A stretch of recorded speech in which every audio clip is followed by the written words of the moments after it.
and these guys are here for whatever 2 more days. So they'll like I'm gonna take it in my hotel room. I just walked in, plugged it into the wall, boom, we're done. So it's call it shitty luck or whatever. Yeah. Well, and then too, like it's something you've been trying to prepare for, and so it'll be something just yeah, you as well. Ladies and gentlemen, we ask that you please rise and remove your hats as we honor America with our national anthem. Thank you.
Welcome into Tucson, Arizona. Chilly Tucson, Arizona. Jonathan Yardley and Jonah Friedman with you on this Wednesday night. Temperatures in the 30s at Keno Veterans Memorial Stadium as we get set for a doubleheader. The first game tonight, the New England Revolution and Real Salt Lake. Jonah, welcome to Tucson.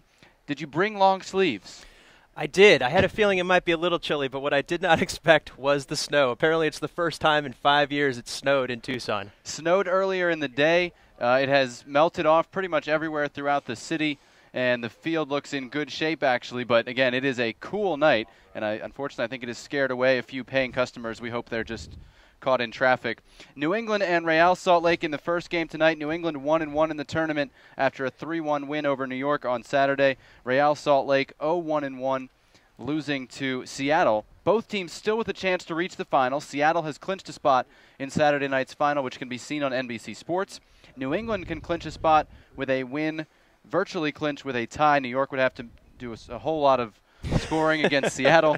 Real Salt Lake will give itself a chance with a win. Then we'd be looking at goal difference in the second game as well. So a lot to play for in terms of making the final, but a lot to play for in terms of the men on the field. A lot of guys still trying to earn contracts, and we turn to the starting lineups, starting with the New England Revolution under Jay Heaps. Bobby Shuttleworth still engaged in a heated battle for the goalkeeping position, starts in net. The back four, Andrew Farrell at right back, Jose Gonsalves, Stephen McCarthy, and Kevin Alston across the back line. In the midfield, Khalifa Cisse and Scott Caldwell play in the middle.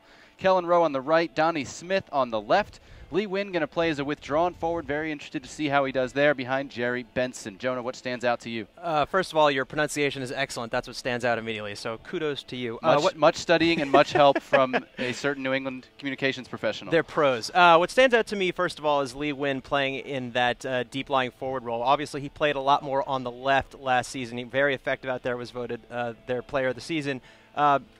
it's going to be interesting to see what he does in that forward role. It's not necessarily a natural fit for him, but paired with Benson, it's going to be interesting to watch. We turn the page to Real Salt Lake, also a 4-4-2, mostly reserves for RSL. Josh Saunders in goal, Rich Balshin, Aaron Mond, Carlos Salcedo, and Lavelle Palmer at the back.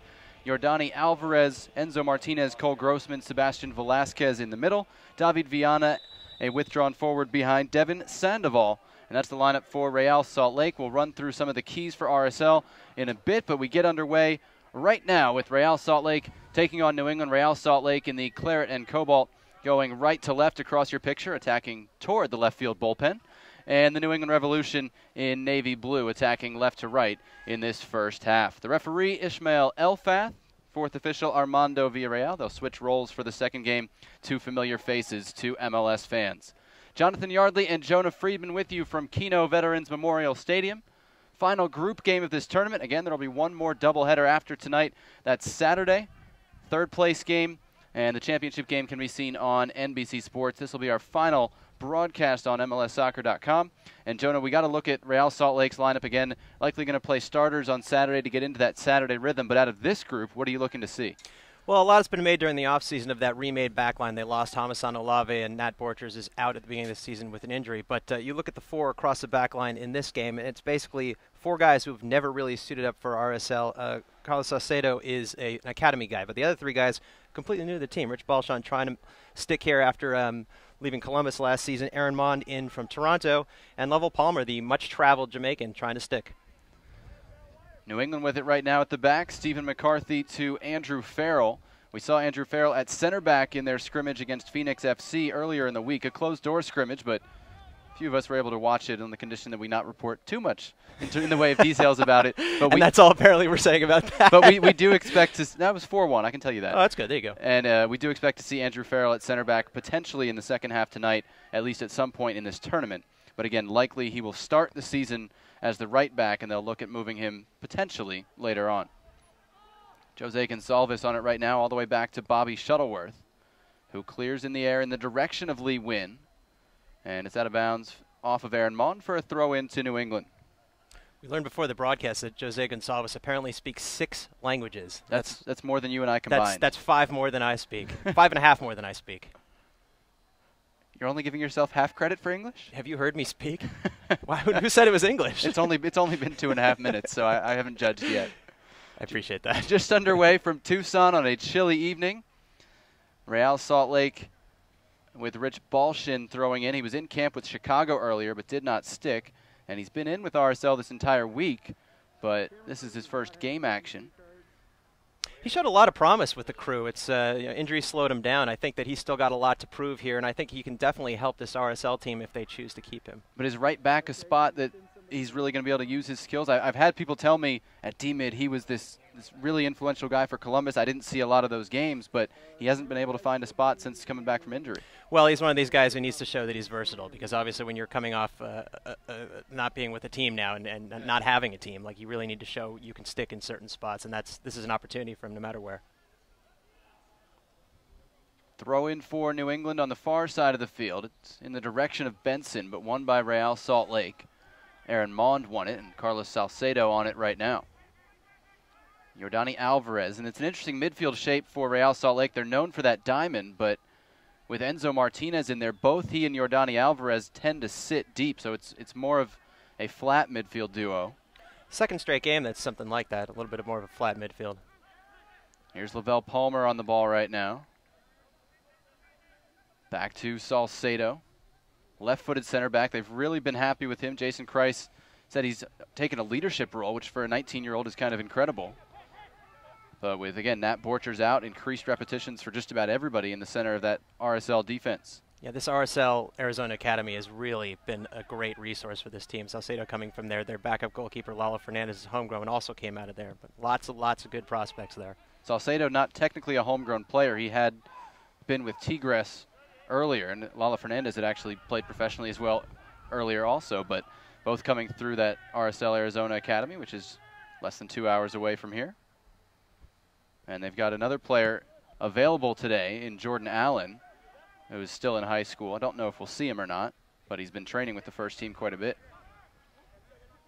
Really professional setup, this organization, Real Salt Lake. Not that other teams aren't, but it's definitely one of these academies that they've really set something up and stuck by it. I got a chance to talk to Jason Kreis about kind of youth development in the U.S. and his thoughts on that, and he's very passionate about it. And the rumors are that they're looking to start a residential setup in Utah to take advantage of the truly homegrown talent. They're not homegrown a couple states away. Salcedo heads away there. It'll be another throw-in to New England. 5 minutes in, no score from Tucson, Arizona. Preseason action. Not the first game of the day around Major League Soccer today. Houston and Vancouver were in action over in Charleston, South Carolina. We'll get a final score for that one on you shortly. Houston was up 2-1 last we checked. Charleston and Chicago play later. And then up in Portland, where they had a very entertaining first day of action. Later tonight, it'll be AIK Solna from Sweden against the San Jose Earthquakes and the Portland Timbers against FC Dallas. Something for everybody. Few more people at those games than are at this venue. This is Arizona. It snows here. Lavelle Palmer on the ball, pressured there and got a hand to the face, and the foul call will go against Kellen Rowe. It'll be a free kick to Real Salt Lake. Lavelle Palmer's another one of these interesting cases where he hasn't really found a permanent home really anywhere on the field. He played a lot of defensive midfield when he was in Houston, played a little bit more of that when he was with Portland, also pushed out into the flanks as a defender, but really he hasn't shown that he has one main primary position. So that's another place where he can show Real Salt Lake that he has something to offer in multiple spots. Let's say right back and defensive mid were most of what he's played, like you said, in Portland and with the Jamaican national team. He's at left back here today, and we've seen him there in this tournament. He is signed, picked up in the re-entry draft, but I'll be curious to see how much time he gets with Real Salt Lake this year. He's a useful player, just a matter of finding that spot, I think. Reminder, you can interact with us on Twitter. Hit us up at Jonah Friedman, at JT Yardley. Questions, comments, concerns? Criticisms? We don't like to. You can send them, but we won't promise they'll make them on the air. Fashion recommendations? You can use those. We need those. Rain coming down here in Tucson now. Thankfully, we are out of it. Not so much for the players on the field. Here's Salcedo. It's just like Manchester. It's perfect weather. Outside of the boot pass by Enzo Martinez. Devin Sandoval couldn't hold on to it. Sandoval putting pen to paper on Tuesday with a contract for Real Salt Lake, their super draft pick out of New Mexico. Scott Caldwell in his own half for New England, able to get it away to Jose Gonsalves and back to Bobby Shuttleworth. Long in the direction of Donnie Smith. He got ahead to it, but it'll roll safely to Josh Saunders. Another guy who is not signed, but all signs point to Real Salt Lake adding him as Nick Ramondo's backup and carrying 4 goalkeepers this year.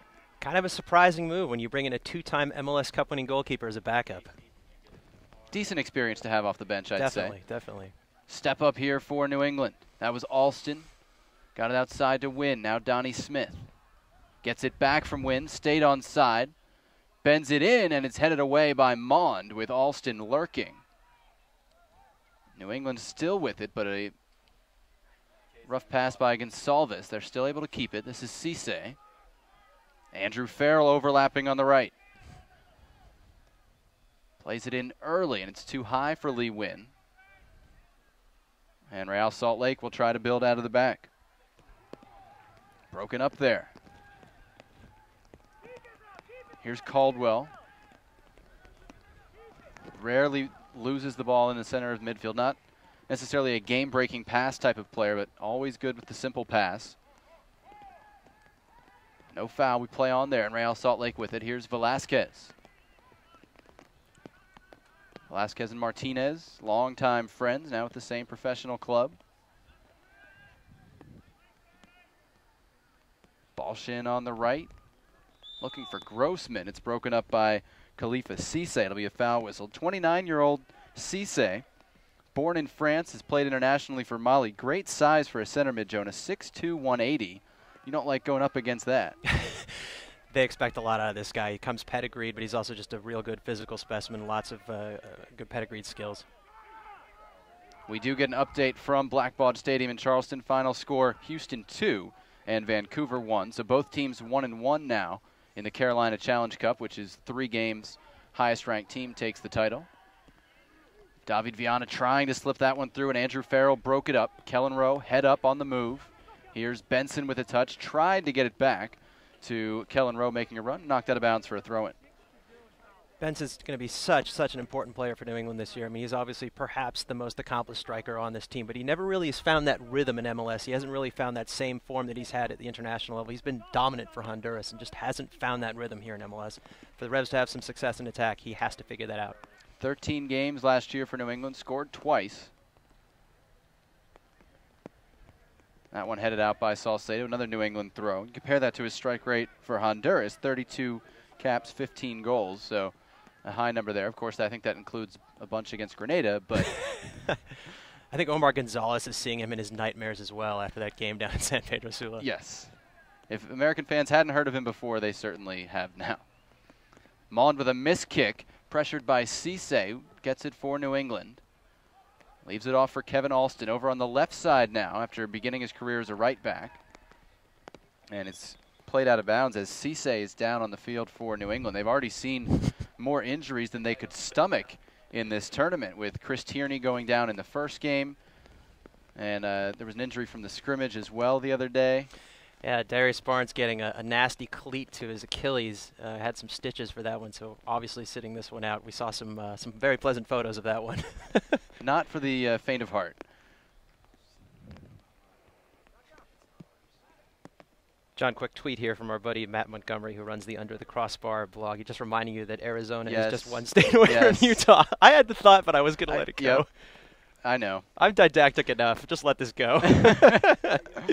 Yeah, I said it, and I was like, you know, my Western geography is maybe not what it needs to be to say that with East Coasters and your bias. 100% certainty. Oh, you're sort of a Southerner, though, aren't you? It's hard to know what to make of you. I'm all over the place. Cisse back on his feet, but still getting looked at on the far side of the field. Nobody up off the New England bench yet, and the Revs will play with 10. They had to play with 9 in the first game of the tournament after a forced substitution and an injury. That same play with Tierney. Kellen Rowe having some words there with Enzo Martinez. Those guys, I think they went up against each other in the College Cup a couple years ago, didn't they? UNC and UCLA? Definitely squared off. Yeah. Donnie Smith That's also. probably what they were talking about, actually, just there. Lee Wynn trying to hold off Aaron Mond, who used his body well to win it for RSL. He's got a size advantage there against Wynn. Here's David Viana on the left against Farrell. Velasquez attacking Stephen McCarthy. Steps over to the left foot. Plays it across low. Deflected. Alvarez has it broken up by Alston for New England. Balshin sends it back in.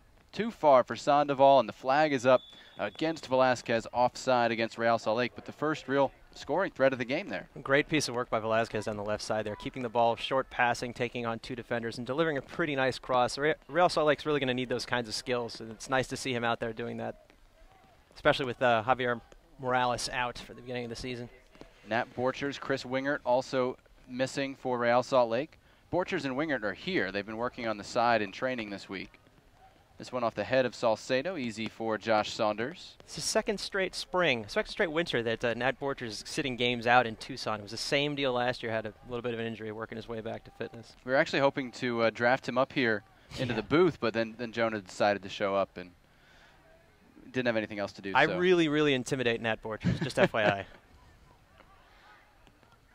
Josh Saunders wearing number 99. I don't know if Wild Thing is going to be a new nickname for him, but we're in a baseball stadium.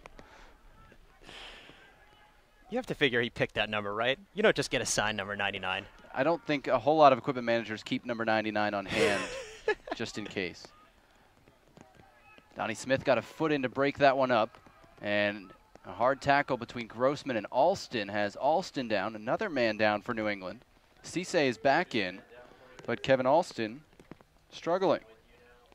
Fifth-year man out of Indiana.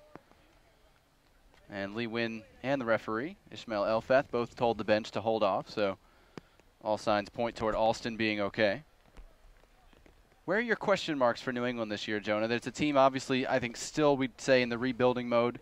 A lot of younger players, a lot of draft picks. But what do you see as some of their strengths and some of their question marks heading into the season? Well, I think I mentioned it earlier. You've got a guy like Jerry Benson who's your DP, and so much is expected of him. And he could be amazing in this league. He really could. It's just a question of finding that rhythm. And right now he doesn't really have a permanent strike partner.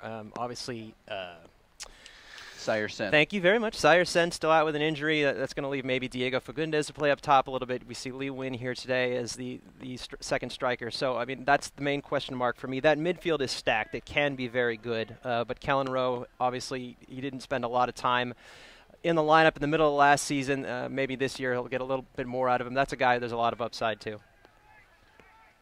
Alston back on his feet and the ball back in play. 15th minute, no score between the New England Revolution and Real Salt Lake. We're in Tucson, Arizona. If you could see the mountains in the distance, they would be snow-capped. We had snow earlier in the day, temperatures in the 30s at the moment, and rain coming down right now.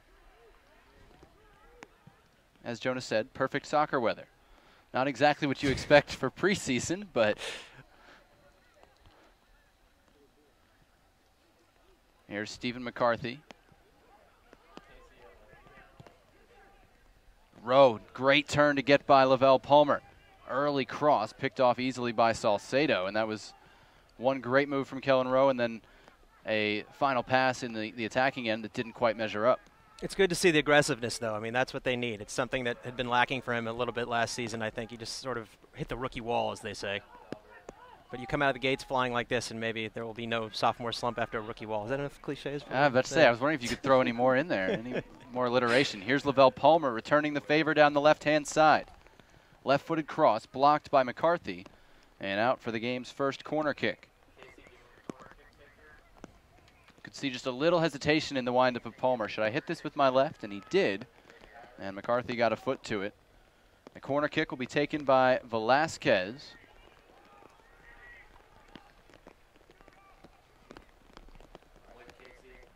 We peer through the tent poles to get a look at Sebastian Velasquez in the corner. Rain picking up here as his cross goes back post. Bobby Shuttleworth has it and holds on as he goes to ground. His first real action in this game. 5th season for Shuttleworth as well, out of Buffalo. 19 career MLS starts. Last year, great numbers, 0.71 goals against average in 7 games. And I think this is his job to lose at this point. I mean, Matt Reese obviously is the veteran with the know-how. Wow. The time going out on the limb. Well, they say it's competition, but it's Shuttleworth's job to lose. Foul in the corner as Mond and Donnie Smith collided. And looked like Mond was certainly late on the ball there. It'll be a free kick to New England in that corner.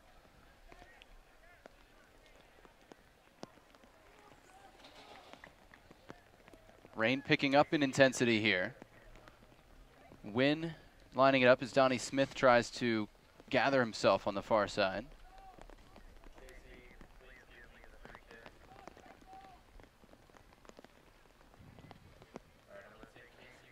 Referee drew the 10 yards line, but nowhere near where Josh Saunders wanted his defenders to stand. Wynn plays it low, and it's knocked away by Yordani Alvarez. Back to Donnie Smith. To the corner, tries to play it across, and Alvarez in the way again with a chest and boots it near midfield. That's a wasted chance. Wynn really had, I mean, he put the ball where he wanted to, but no one crashing the box there.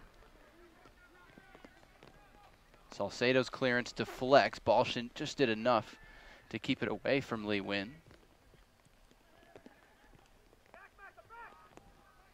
Tweet from Sean Gowan asking who number 45 is for RSL. That is Rich Balshin, former Columbus Crew midfielder. Trialist here in RSL camp.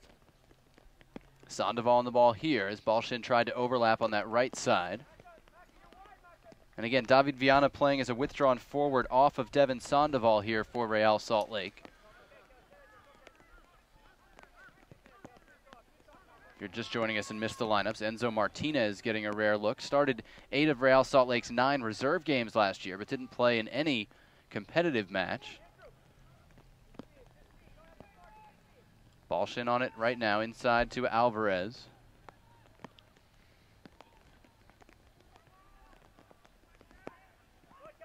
Here's Carlos Salcedo, still just 19. And Palmer. Viana's showing up out wide there. Does win a throw-in for Real Salt Lake. Forward depth for Real Salt Lake is something that's really interesting, too, because obviously Alvaro Sabrio is your guy, but he's going to be gone so often this year for Costa Rica duty. But you've got so many other guys with so many different attributes kind of filling that void. You've got Robbie Finley, who's got the speed, and apparently now some skill he picked up while being in England, which is a nice addition, some on-the-ball skill. Sandoval, who's a big guy, kind of the Steven Lenhart mold. Viana, a little bit more of a crafty guy. And Joao Plata, the little man. And Joao Plata, the little man. Who has looked very good in this tournament, and he'll play off of Sabarillo later on, we expect. That's a potentially really big steal for RSL, in my opinion. Absolutely.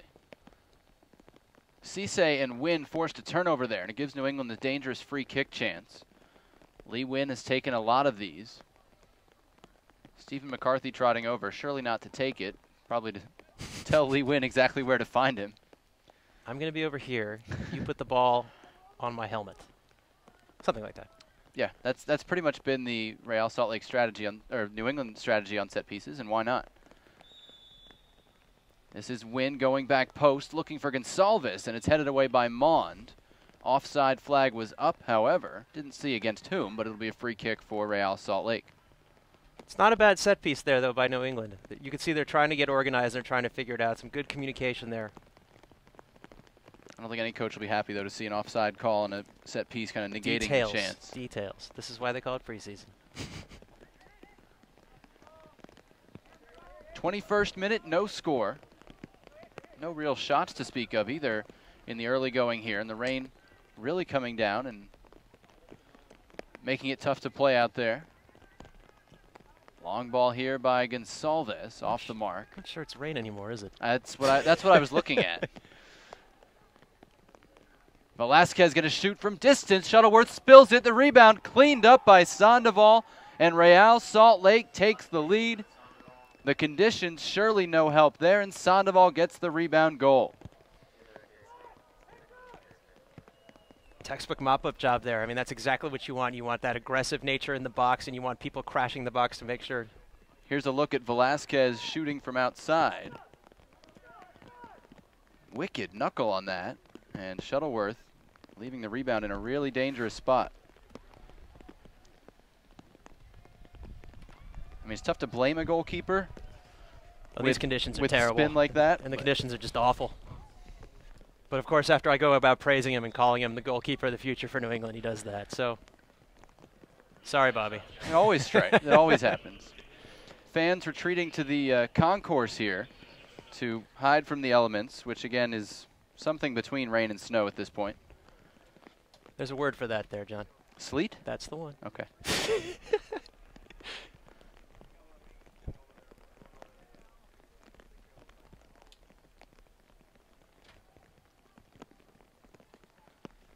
Clearance by Alvarez out of the back.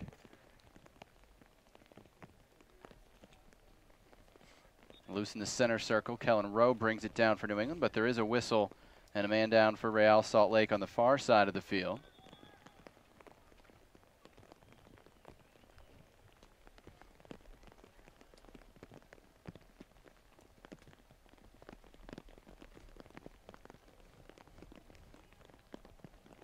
I believe it's Viana, and he's back on his feet now. So Devin Sandoval giving Real Salt Lake the lead, and again, they can still make the tournament championship match if they win, and New York's goal differential for the tournament does not exceed Real Salt Lake's based on their performance in the second game. I can't remember the last time Real Salt Lake had something of a pure goal poacher, just the straight-up guy who just mops up like that. I mean, Kreis, you could argue, was that kind of guy just because he scored in any which way. But, you know, Sabarillo is just sort of a banger in the box. Espindola, a little more technical. What's the difference between a poacher and a banger in the box? Banger in the box is less about, well, Saba does a little bit of everything. He's a big guy with extremely clinical finishing ability. Very technical. Alston's cross headed out there by Alvarez. And not that Sandoval doesn't have finishing ability, but he's got that more of a physical vibe. He's a big guy, and he can definitely get in people's faces and do more than just score. He can hold the ball up, pick up a loose ball, draw defenders. I asked Jason Kreis about him, and he said there's just not many players in American soccer that have his style of play, and it's something kind of unique that they've come up with. Do you think he likes or dislikes the Steven Lenhart comparisons? Because we've been hearing that a lot lately. I haven't spoken with him about it, but my impression from reading Combine coverage was that he liked it. I wonder what Steven Lenhart thinks about it. I'll let you ask that question on Friday. There we go.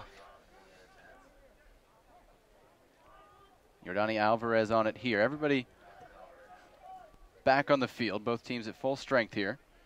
25th minute, Real Salt Lake 1, New England nothing. Wintry conditions in Tucson. Not something you hear every day. Salcedo ahead to Viana wide on that left-hand side. Enzo Martinez switches to Aaron Mond.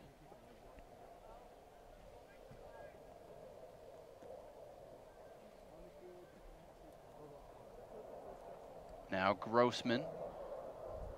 Another offseason kind of under the radar pickup from Real Salt Lake. God, they're great at these second chance guys, aren't they? They've got a lot of them, and a lot of them that seem to be fairly useful. We'll see how it plays out in the season. You could argue once upon a time that Kyle Beckerman was a second chance player, honestly. Hadn't thought of it that way. It was one of those, it was the old Medi Bellucci trade back in the day. It was one of those trades where both teams got better as a result.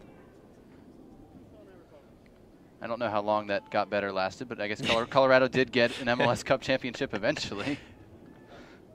We could argue about the merits of it.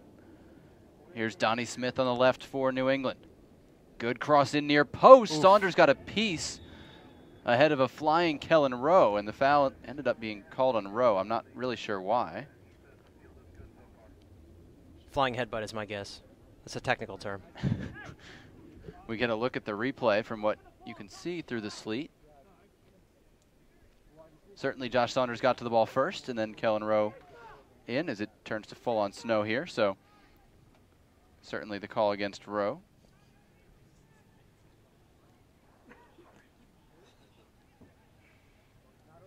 Alvarez wins it in the midfield from Cisse.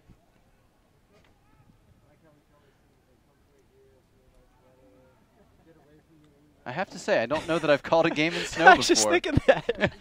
This is a bit novel. Welcome to preseason, folks, in sunny Arizona. Yeah, Orlando's folks in Orlando are congratulating themselves right now.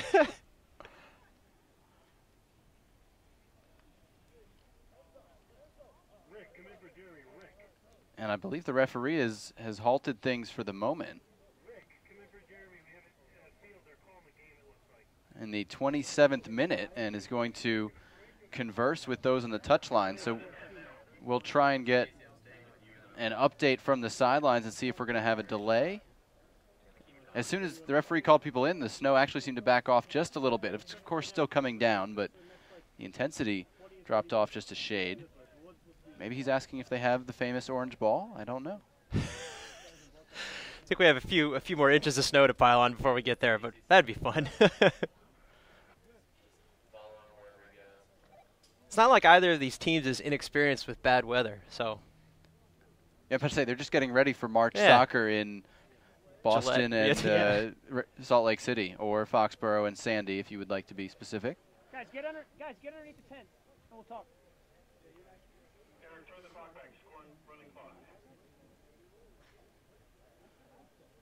So a break here. Real Salt Lake leading the New England Revolution 1-0 on the goal from Devin Sandoval.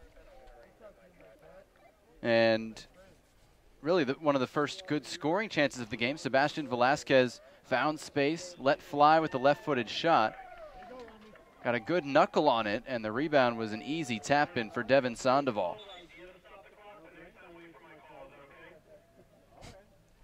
Here you get a look at it from a couple of different angles, and forwards will take any goal, especially he's already got the contract, so he's feeling good, and he can add the professional goal to it. He's playing with house money right now. Exactly. Everything's gravy.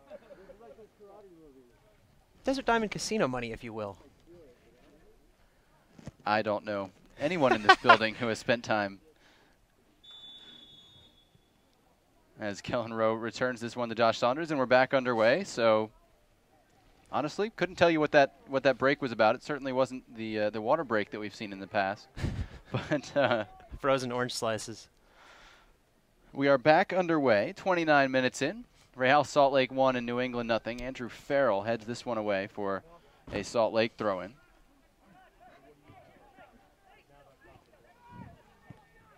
Again, Seattle already into the tournament final. That'll be Saturday night on the NBC Sports Network.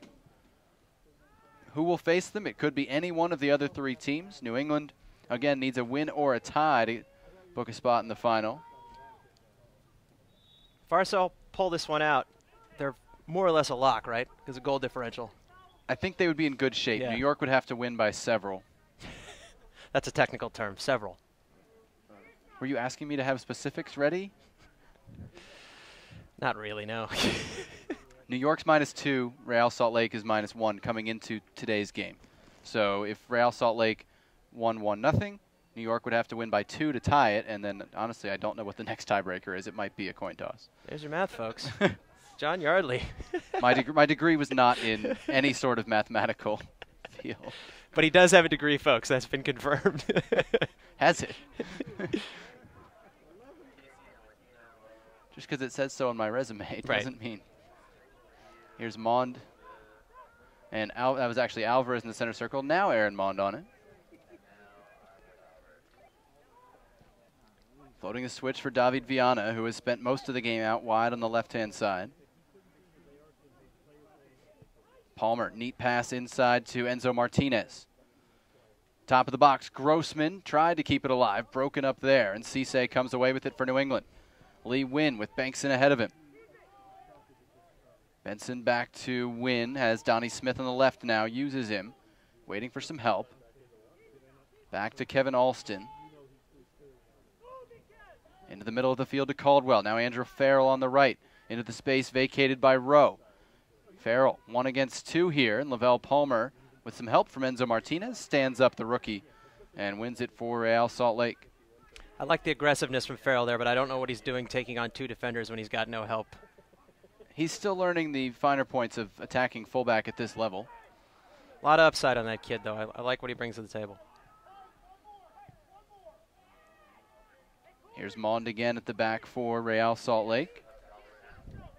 Second year out of Notre Dame, was with Toronto last year. Has to be a feel-good trade when you go from Toronto to Real Salt Lake. Considering how they finished last year, I think it's a feel-good trade anywhere you go from Toronto. Ryan Nelson, of course, trying to change that. Toronto in Orlando this week as part of their preseason. Orlando, Tucson, Portland, Charleston. Who would have guessed that Tucson had the snow?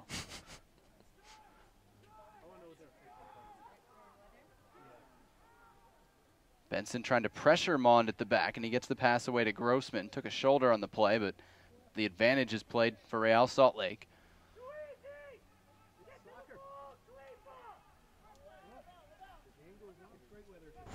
Stay with us for our second game, Seattle against New York.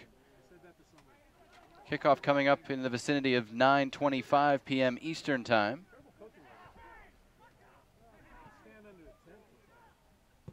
As Stephen McCarthy clears for New England. Benson chasing it with Salcedo. Benson got there first with the chest.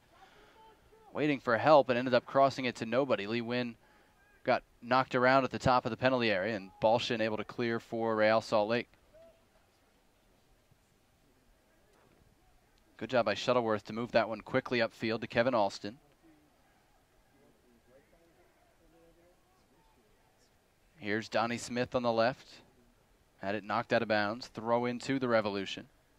I am liking how this inexperienced RSL backline is moving together as a unit. I mean, you ostensibly think that these guys have barely played together. 3 of them are newbies. 1 is an academy guy. But they're holding the line pretty well, and New England has been pressing. That's been a strength of Jason Christ coach teams, is the general cohesion and knowledge of the system no matter who's on the field. This one all the way back and too far for Shuttleworth, and it'll be a gift corner kick basically for Real Salt Lake. Second corner of the game for RSL.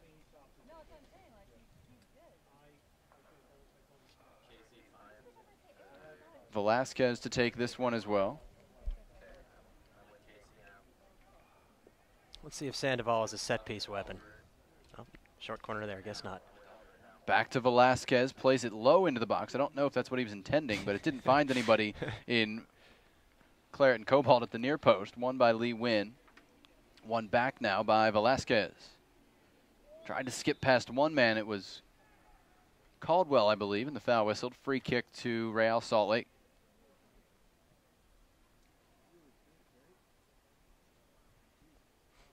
Real Salt Lake bench players jogging to the locker room.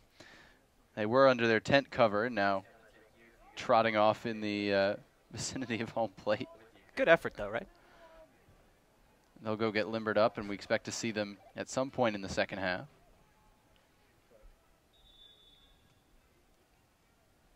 Here's the free kick, headed away by New England, falls to David Viana.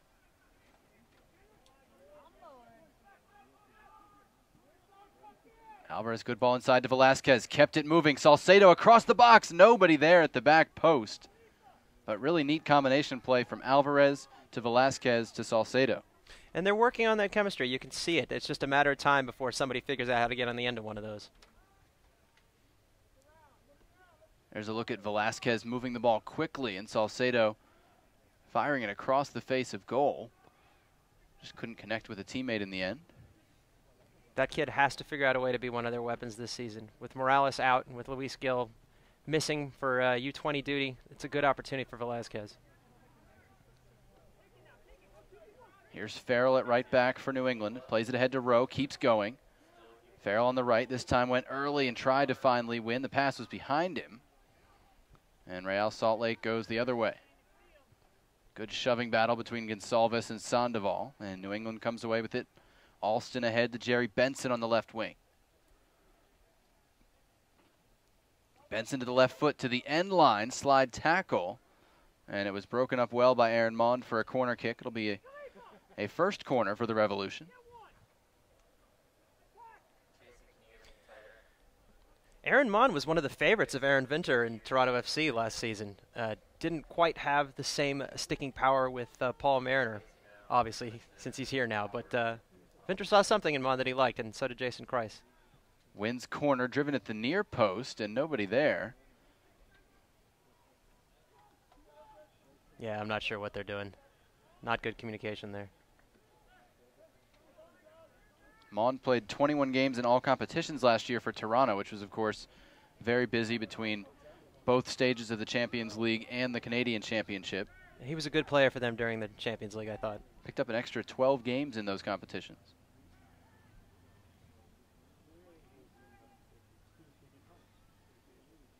Interesting you point that out. This is the first time in 4 seasons that RSL won't have any of those competitions to play in this calendar year.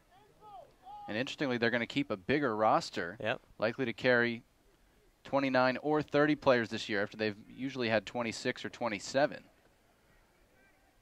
I think that simplifies things. You've got one goal in mind. I mean, yeah, you've got the U.S. Open Cup, but you got to win something to get back into these tournaments. Or finish second to the right team.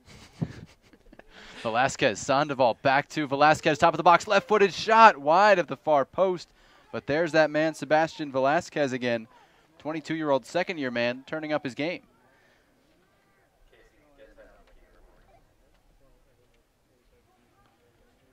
Here's a look at the final bit of it with Velasquez firing wide. Good. I said it before. You need to see him be aggressive. You need to see him take risks like that. The rest of the team it'll rub off on them. Definitely. I miss the mullet, though. I do have to say that. He's still got it's not the same. It's not quite the same, but it's still a little flamboyant. It's not that fantastic South American rat tail. Yeah. That's really the best word to describe it, is it not? Donnie Smith getting forward. Rich Balshin slides. It'll be a second corner for New England. See what Wynn does here. Last time he played near post, and there's only one man there. This time he takes it early to Kellen Rowe, curling it far post. Benson header off the mark, and the flag was down. It would have counted, and Jerry Benson couldn't turn it on target. Not entirely sure how he was allowed to sneak through there. Here's a look at it. I don't know. I thought Rowe was shooting initially, but Benson got on the end of it and just kept it shade high. And that's what he does. He finds ways to put himself in a position to score. You have to know when you're marking a guy like that this is what he does for a living. He figures out a way to get in the right spot. You talked about a poacher. Jerry Benson is a guy who strikes me as a poacher. Absolutely. He doesn't always contribute the way you might want him to everywhere else on the field, but you give him one chance in the box, and he's going to put it away most of the time. He's also an athlete, though. I mean, he's lean and he's quick.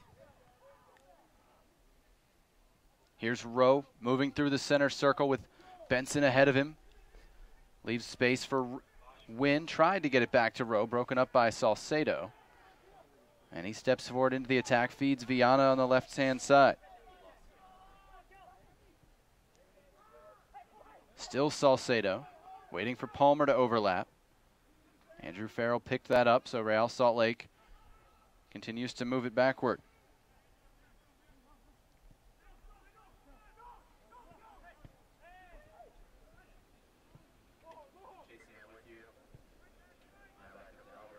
Real Salt Lake with it at the back. 40th minute here. Real Salt Lake leading 1-0 on a rebound goal from Devin Sandoval after a long-range blast from Sebastian Velasquez.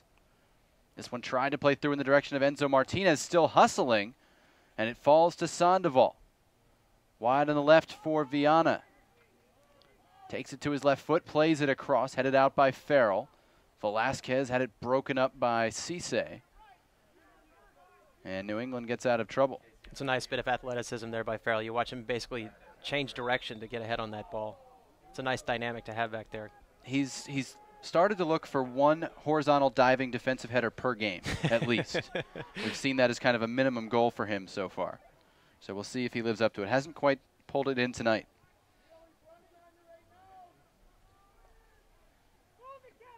Five minutes to play in the first half. Real Salt Lake in the lead. They've never been very happy about the lack of national TV games. This is a chance to get one more. Josh Saunders comes way out and barely avoided a handball. We saw one of those called earlier in the tournament, not against Saunders. That was a close call. Wynn tried a flashy touch. It was behind Benson. Real Salt Lake collects.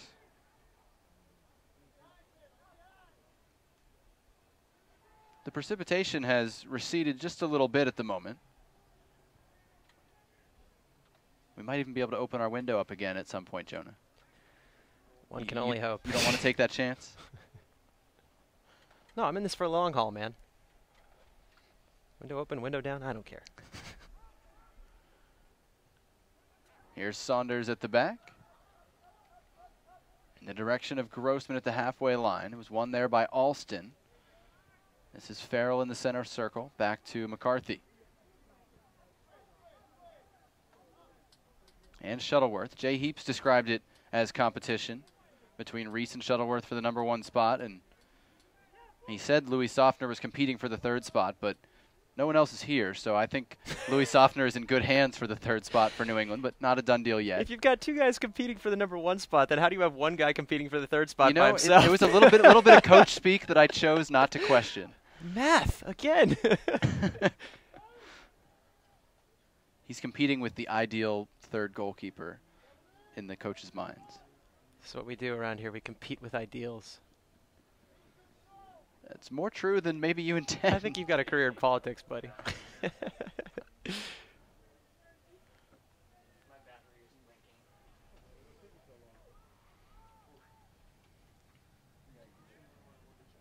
Hard tackle by Velasquez deep in his own end, and Real Salt Lake still trying to break out. It'll be a throw-in after the ball hit the corner flag. Kellen Rowe was deep pressuring for New England. Trying to pay special attention to Kevin Alston because he's a guy who really has something to prove as far as winning his job back. He really took a step back, I think, last season, lost his job really to Chris Tierney. Showed up really well. Darius Barnes obviously has been a good, reliable option, but it's been kind of a downward trajectory for Alston, who really was a good pro in his first few years in MLS. Spent most of the first part of his career at right back, and then they said, okay, we've got Andrew Farrell, maybe we'll move him to left back. As the offside flag goes up, it'll be a free kick for Real Salt Lake, and that leaves some competition at left back with Chris Tierney in this preseason. Of course, Tierney banged up at the moment, and Tyler Pollock would be the other man at left back. And we do expect to see him in the second half. There is probably going to be 0 minutes of stoppage time. Just going to go off that assumption. So here's Viana on the left-hand side. Inside to Enzo Martinez. Stumbled. Tried to play the return pass anyway. And Rowe gave it away to Viana, who won it in the corner before losing his footing. And in the end, it's a free kick to Real Salt Lake. Looked like Rowe had that one covered, and he let Viana get position on him.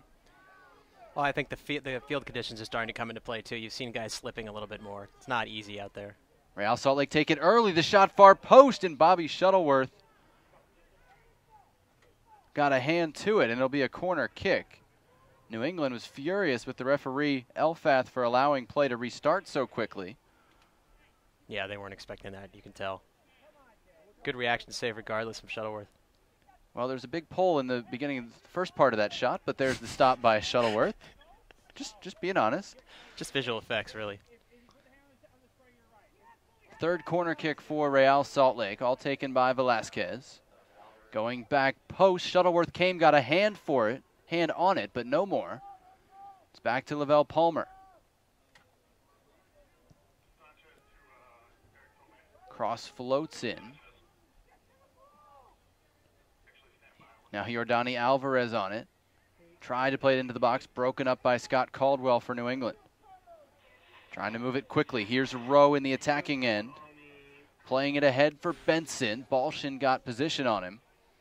Then lost his footing, but keeps it alive for Real Salt Lake.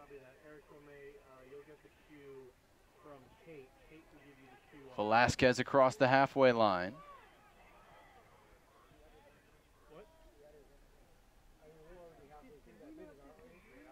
And now New England will take over at the back. Looked like a signal for 1 minute of stoppage time, which is about what we've had so far. As the ball goes all the way back to Bobby Shuttleworth, who bangs it up the right-hand side. And there's the halftime whistle, as Shuttleworth lost his footing as well. So we hope the field conditions will settle down a little bit in the second half for the second groups of players that will come out. We may see some RSL players go for the first 15 minutes of the second half. New England likely to make wholesale changes at the half. But the scoreboard not going to change, at least for the next 15 minutes. Real Salt Lake 1, New England nothing. Jonah, not a lot of scoring chances really on either side, but Real Salt Lake had that little bit of something extra in the final third, Sebastian Velasquez. And who really seems like a one-man army out there. I don't really see that much from Enzo Martinez or even David Viana. He's getting in there a little bit, but it's been pretty much all Velasquez doing the work out there. And it's nice to see because you want a young player like that to build confidence and develop himself into a player who can kind of lead the charge out there. So in that respect, it's been very good to see. 1-0 Real Salt Lake at the half. A reminder, you can tweet us at JT Yardley, at Jonah Friedman. Send us your questions. We'll answer them on the other side of the halftime break. Real Salt Lake 1, New England nothing. Back in 10 minutes. You're watching MLSsoccer.com. Hey, could you say you have that in your hand while you're doing a halftime thing?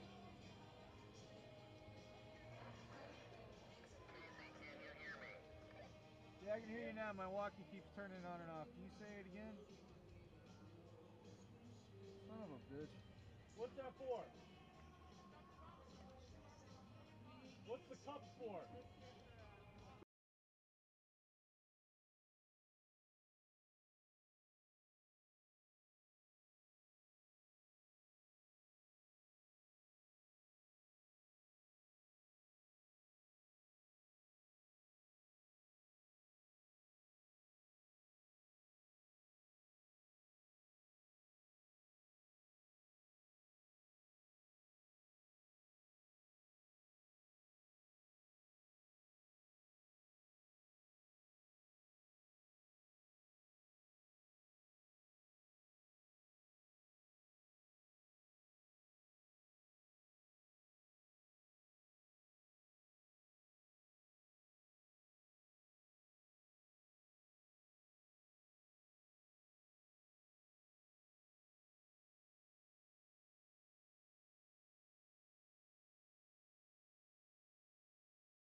Back here in Tucson at the Desert Diamond Cup, Keno Veterans Memorial Stadium, halftime between Real Salt Lake and the New England Revolution.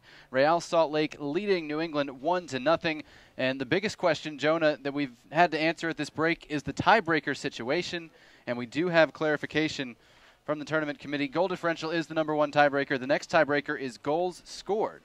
And so in that sense, the edge right now is with a team that is, You just had it. I had on a note that is no longer here. But here it is. In that sense, the edge would be with New York if they were to beat Seattle 2-0, and this game finished 1-0. New York and Real Salt Lake would finish tied in terms of goal differential, but New York would have 5 goals scored to 4 for RSL. So if advancing in the tournament was a huge priority, Real Salt Lake might want to score a few more goals. I'm going to be completely honest. Both coaches told us we don't pay a whole lot of attention to that. We're here to work on our preseason stuff. If we make the final, great. If we play the third-place game on Saturday, no problem. But so you know, we'll be keeping an eye and keeping you abreast of those tiebreakers all day long. I think the final tiebreaker is actually a best-of-3 series of Candyland. I thought it was rock, paper, scissors. Well, they've evolved a little bit. Honestly, Can we I have agree. arm wrestling? Jason Kreis, Mike Petke arm wrestle?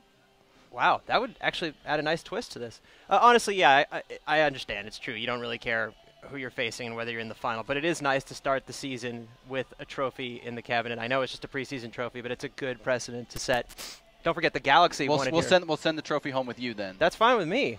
We'll Will take it fit in my carry-on? We take a look back. You might have to check it. At first half highlights, Sebastian Velasquez, the key play, 21st minute, let fly with this shot from outside. Bobby Shuttleworth couldn't hold it. Again, the conditions at that point, as you can see, were atrocious.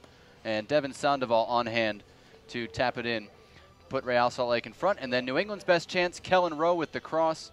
And Jerry Benson, the wide open header. Goal at his mercy over the top.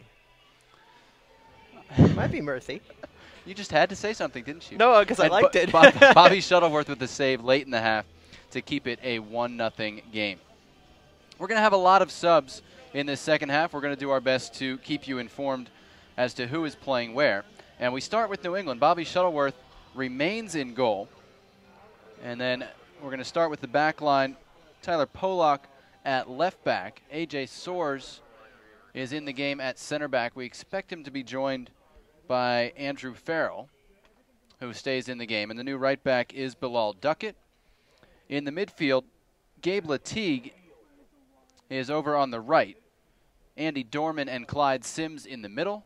Cameron Brown, a trialist who was cut by Dallas after being drafted out of North Carolina, is wearing number 50. He'll be on the left. And up front, Dimitri Mbongo, who had 2 goals against Phoenix FC on Monday night in a scrimmage, and the youngster Diego Fagundes. So that's your New England lineup for the second half. Real Salt Lake looks much the same. I do see Joao Plata and Olmes Garcia in there for Real Salt Lake. Olmes Garcia, the new signing from Colombia. Not signed yet. RSL. Not signed yet, but they've got their eye on him. Yeah. Okay. He's up the front. eyes have not been dotted. He's up front alongside Joao Plata as we kick off the second half. It looks like everybody else remains the same for RSL. So our first look at Garcia in action. Seen him in training, but little else as he gets ahead to this one in the direction of Plata, and New England tries to deal with it. And right off the bat, you see Joao Plata aggressive. He's got one of those things that the English like to call work rate, and he's got it. He's just aggressive. He keeps on his motor going. He chases every ball down, and he's small. And frankly, that gets him through some spaces that other players won't get to. Garcia, the new man up front for Real Salt Lake, doesn't turn 21 until October. He's 6 foot, 175 pounds, out of Deportivo Quindio in Colombia.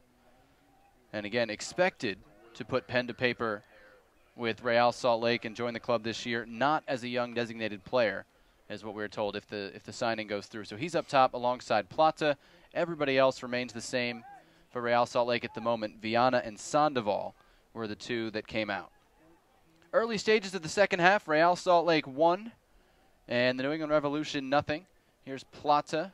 Velasquez tries to switch it, and it's broken up by Cameron Brown for New England. He and Andy Dorman exchange passes. Now Dorman runs up against too many men in the middle of the field, loses out. Real Salt Lake with it. Jonathan Yardley and Jonah Friedman with you from Tucson. A reminder, you can hit us up on Twitter at JT Yardley, at Jonah Friedman. Make fun of us all you want. Oh, that's happening. It's happening. we enjoy that. And a reminder, we'll have the second game as well. Seattle against New York, kickoff about 9:25 Eastern time, 7:25 here in Tucson. Lavelle Palmer getting forward, getting into the box, plays it across, nobody there, with both Plaza and Garcia a little bit behind the play. And it'll be a throw-in for New England. Not entirely sure who was trying to get the ball to there. There really wasn't anyone in the path of that. I think his point was, look, I did all this running. Yeah. Where were you guys?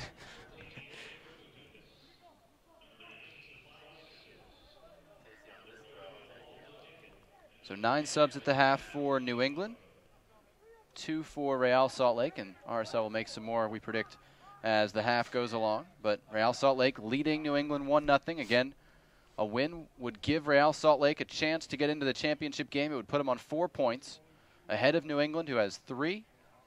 New York, playing the second game tonight, has 1, and obviously could move to 4 with a win.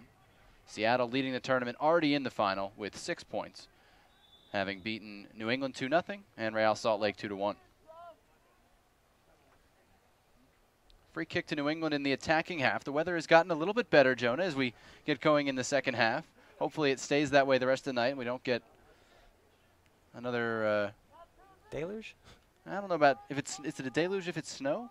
Sure. Don't make me look it up, Yards.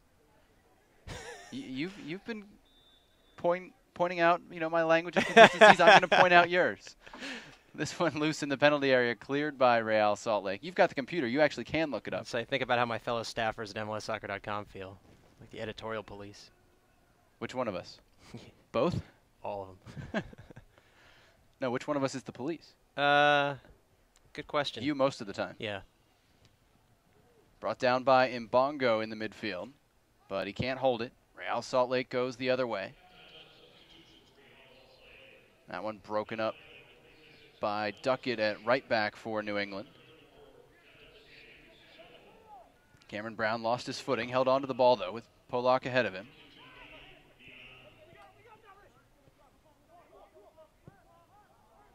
Now Farrell in the middle of the field. Got around Garcia, plays it forward on the left. Fagundes, good touch, takes him toward the penalty area. Onto the left foot. Stayed on his right, plays it across, knocked in, and the goal counts. New England ties it up early in the second half. Diego Fagundes set it up, and Andy Dorman, I believe, got the final touch. Great moves by Fagundes. Andrew Farrell started the play with the long ball out of the back. And here we get a look at Fagundes breaking to the end line. Real Salt Lake was claiming the ball was out. He played it across. And the Revolution tie the game early in the second half. And like you said, John, that all started with Farrell. You watch him take a touch from midfield after clearing the ball, and instead of just booting it upfield, he takes a touch, takes a second to realize where his attackers are, and empties it out off the left wing over to Fagundes, who does the work. So 1-1 the score. Now we're looking at a whole different set of scenarios. Here's Gabe Latigue letting fly for New England well over the top. As we speak, Yardley is doing math. False. No? Oh.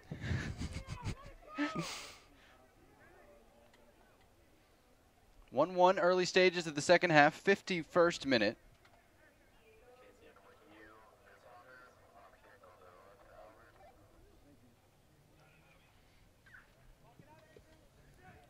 Saunders upfield with the goal kick. Garcia and Velasquez got in each other's way, but Real Salt Lake retains possession.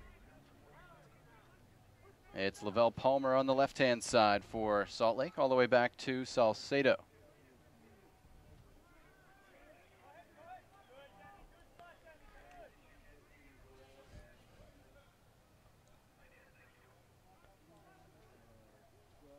We're actually at the moment just trying to 100% confirm the goal scorer was what we were doing operatively. We know Diego Fagundes set it up, but to be honest, we're in the press box behind home plate, about as far away from that goal as we can possibly be. And as you saw from the camera angle, there was nothing too definitive as A.J. Soares is down. Now we get a look back at it from the high angle. Maybe I'll be able to tell who scored it from here.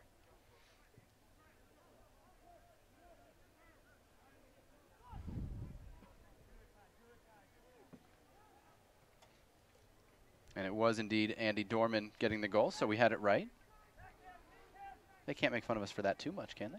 Not too much, no. There's always a way. Garcia chasing, battling with Bilal Duckett, and the call goes New England's way. It'll be a goal kick for Bobby Shuttleworth. So Diego Fagundes up top with Dimitri Mbongo, and Fagundes set up the goal with the one-on-one moves down the left-hand side. Here's Dorman, the goal scorer, second stint with New England. Played overseas the last 5 years or so with St. Mirren and then Crystal Palace. Decent resume. Bobby Shuttleworth keeps it moving. Dorman was part of some of those excellent Revolution teams in the mid to late 2000s. Knows Jay Heaps very, very well.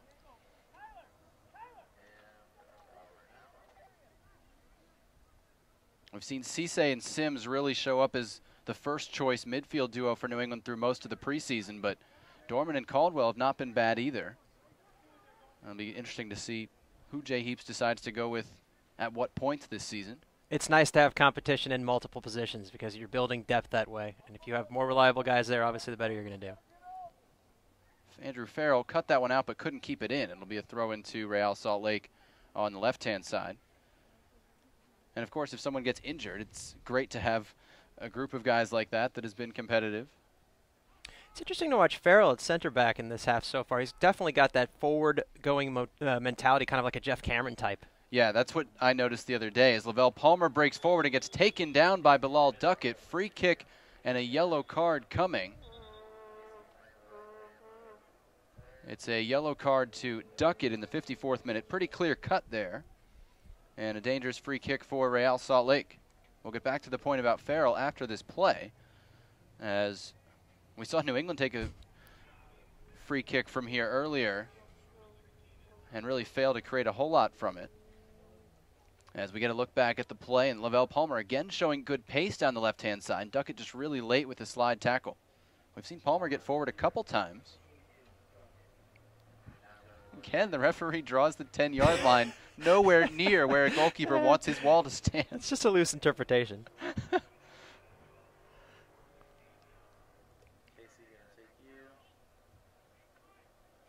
It's Plata to deliver the free kick.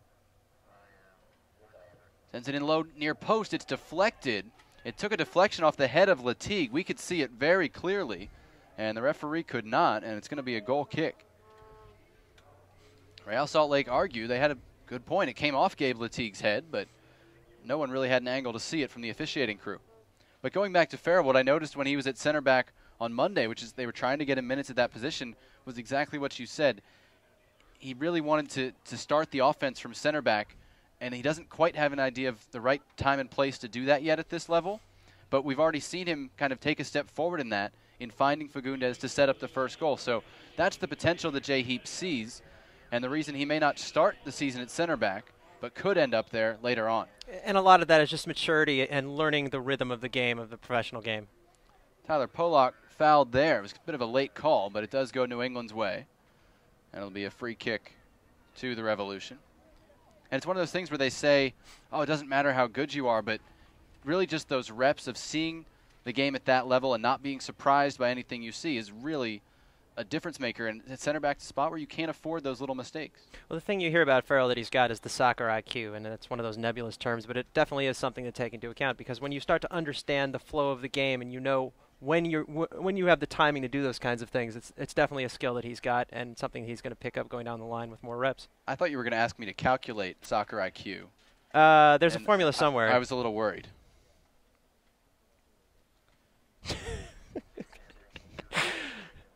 56 minutes in, 1-1 the score.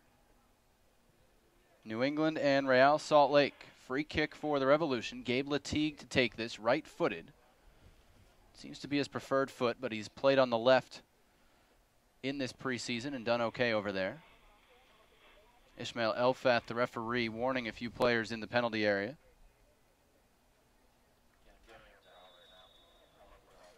Latigue sends it in, skips through and knocked in. New England through A.J. Soares goes in front. 2 goals in the first 12 minutes of the second half, and New England has turned this around in a hurry, just like they did against New York on Saturday.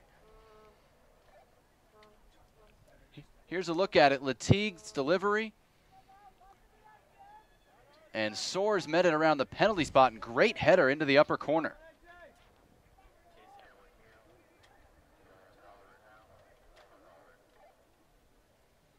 Latigue, who's trying to earn a contract, did himself a favor there with accurate delivery. He scored a ridiculous goal from the touchline on Monday that he didn't mean. It was a mishit cross that sailed upper 90. That was more intentional and probably more impactful in Jay Heaps' mind. It's nice to know when you've got a veteran defender on the other end of that who knows exactly where to put himself. A.J. Soares celebrated like it was a big goal. He did the slide in the wet grass and everything. I would have too.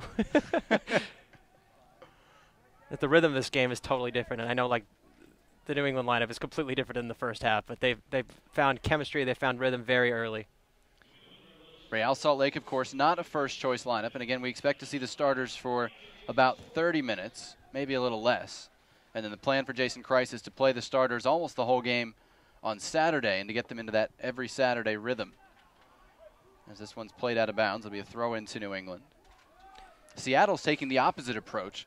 Seattle is going to play its starters, I'm told, Friday night against Veracruz to simulate the Champions League matchup against Tigres, and will likely actually field reserves in Saturday's final. Right, and they're the only one of the 4 teams here at the Desert Diamond Cup that have that competition coming up, and it's not just preparing for the beginning of the MLS season, but the Champions League, it's high stakes immediately. You don't have time to play your way into form, as they say. They've got to take it very seriously. Ziggy Schmidt also has a few specific lineup issues since Osvaldo Alonso is suspended for the first leg. Likely to see Andy Rose playing alongside Brad Evans, but we'll get into that in the second game. Again, Seattle and New York coming up just after 9:25 Eastern Time. Right here, New England 2, Real Salt Lake 1. And again, a New England win would put them in the final against Seattle. Those two teams met in the opening game of the tournament, which Seattle won 2-0.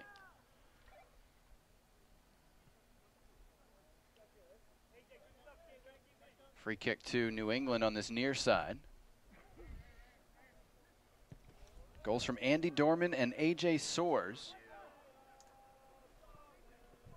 giving New England the lead. Soares forward with the left foot.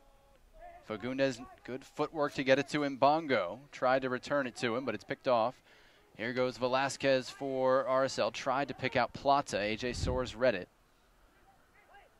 Polak's pass a little off the mark, but Andy Dorman won it. Avoided the tackle. Latigue feeds Fagundes on the right-hand side. Fagundes cross over the top. Mishit it at the near post, and it'll be a goal kick for Josh Saunders. Got a good question on Twitter here from Dan95CES. How big of a role do you think Fagundes will have this year? It's tough to say because, as we mentioned, if Sen comes back full strength, it's Sen and Benson should be the forward pairing. But I'm a fan of Diego Fagundes. I've really liked what I've seen this preseason. They said he came in much more fit this year than he did last year. And even though he's still trying to finish his high school diploma, it seems like he may be ready to make an impact. I could see him as the first forward off the bench. It's amazing. He's a third-year pro, and he's just 18. Just turned 18 last week. I liken him a lot to the situation he's into that of Luis Gil. These are two very talented guys who came up through these organizations that are playing right now. And the organizations know they've got very talented youngsters on their hands, and they've been very careful about how they deploy them and not overexposing them too early. So I think this could be a very big year for Diego Fagundes. One thing to keep in mind, and I think we talked about this on Saturday's broadcast with Greg, but Fagundes is still holding out hope of getting called up for Uruguay for the Under-20 World Cup in Turkey this summer. He said he's been in touch with the coach. He's on their radar. And so that obviously could take him away from New England for some time this summer if it happened, but it would be such a great experience for him. I think everyone would send him with open arms. Oh, immeasurable. You come back to New England playing in a World Cup at any level. Palmer overlapping on the left again, stayed on side, plays it across. A.J. Soares there in front of Joao Plata, able to clear it for New England. And that's just veteran smarts. That's a good piece of defensive work by Soares. Veteran smarts? What is he, third year now? He is, but he feels like he's been playing for. No, he does. No, I know. I think it's definitely a valid point. He's really stepped up his game, especially last year. I thought was a breakout year for him. What does New England need to do to shut down Palmer? Because he's marauding down that left-hand side, and I don't know if Duckett doesn't have the pace to stay with him or if he's getting drawn inside, but. Well, Duckett's still a project, to be honest with you. He was with the Vancouver Whitecaps and it didn't pan out there. Still a young guy, but more to prove at this level, I think. Played with Harrisburg last year in USL Pro. Here's Latigue on the right-hand side, inside looking for Dorman. Just off the mark, Jordani Alvarez picked it up, another guy who's a product of USL Pro. New England, of course, partnering with the Rochester Rhinos in place of Reserve League action this year.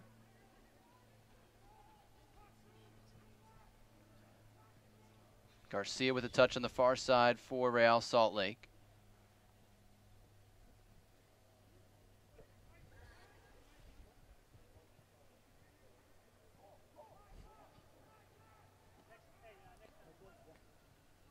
'63rd minute here. 2-1 the score. New England leads. They were down 1-0 against New York on Saturday at halftime. Came back to win 3-1. Down 1-0 at the half today. Leading 2-1. Plata tried to find Enzo Martinez there. Duckett hit it straight up and heads the other way. This makes the math a lot easier if New England wins here because they finished with 6 points, done deal. They're in the final in Seattle. We promised Jonah there would be no math, so he's in favor of a simple solution. We use that line on March to the Match podcast all the time. I'm a fan of all those old Saturday Night Live resets. Really, because I can't come up with my own jokes. Repurposing other people's material. Yeah. It's like making a mixtape. It's not your material, but it's how you use it. Here's Palmer again, wide open on that left-hand side. All day looking forward. Top of the box this time to Plata. Cutting into the area, he goes down, no call, and none deserved. It runs out for a goal kick. But again, Duckett seemed to come inside and pick up Plata there. And I don't know if that's an issue he and Farrell need to straighten out or what, as we get a look back at Plata breaking into the box. Duckett getting a body on him, but it's not really something you'd expect to see called most of the time. Look at the acceleration Plata has. That's something you absolutely have to account for when he's on the ball because he will take off into the box with reckless abandon once again, and if nobody's marking him, he can do some damage. Farrell coming off now for New England, and Juan Toja coming on, so this is going to involve some restructuring. Duckett, in fact, is going to play center back now, and Latigue will go to right back, Cameron Brown to right mid, and Juan Toja to left mid, if I read this correctly. That looks about right. Although Juan Toja's version of left mid is it's a loose tucked definition. Inside. Yeah. Free kick to New England in the attacking half.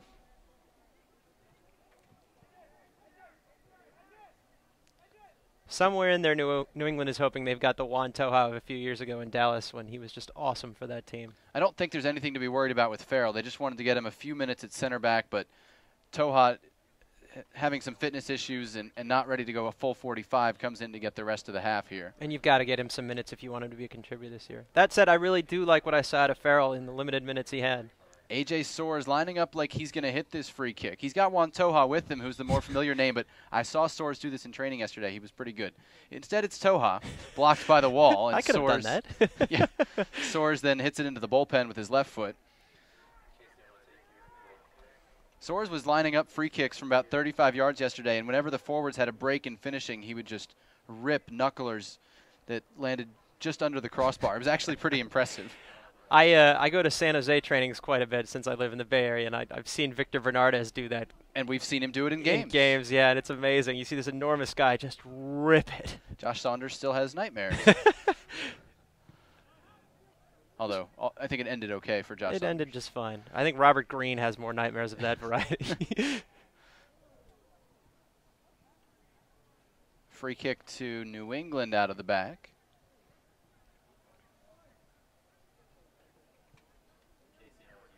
Cold evening in Tucson. We should give a lot of credit to our camera crew out there in the elements. Bundled up, jackets, hats, bags covering their cameras, so credit to them for putting in the work all week, but especially tonight in this weather. Temperature in the 30s. We had a lot of rain and even a little bit of snow in the first half. It did not approach blizzard proportions, as some had suggested, but right now, relatively dry out there. Martinez trying to get out of trouble for Real Salt Lake, finds Grossman. Here's Velasquez. Soares steps up on him and Gets into him with a hard tackle and may get a yellow card for his trouble. There's the veteran move of run as far away from the referee as possible. Make it difficult for him. But it is a yellow card to A.J. Soares in the 67th minute. I've been watching Clyde Sims kind of carefully here, and I've noticed in this half so far that we get a look. Sorry to interrupt. We get a look at the foul by Soares late on Velasquez. You were looking at Clyde Sims. I was. You just noticed that RSL really hasn't found a rhythm in this half, and they've used the same players as in the first half, obviously. But I think that's a product of how little space they're getting in the midfield right now. And I think Sims, a veteran savvy, just very good at that, limiting space, cutting down the passing lanes.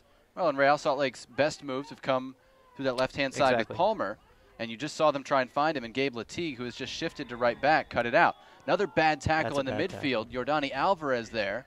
And he gets a yellow card for taking down Mbongo, so things heating up a little bit here. Here's the look at the tackle. Might have looked worse than it was, but either way, good to see Mbongo back on his feet. But Latiga guy, 4th round supplemental draft pick for New England.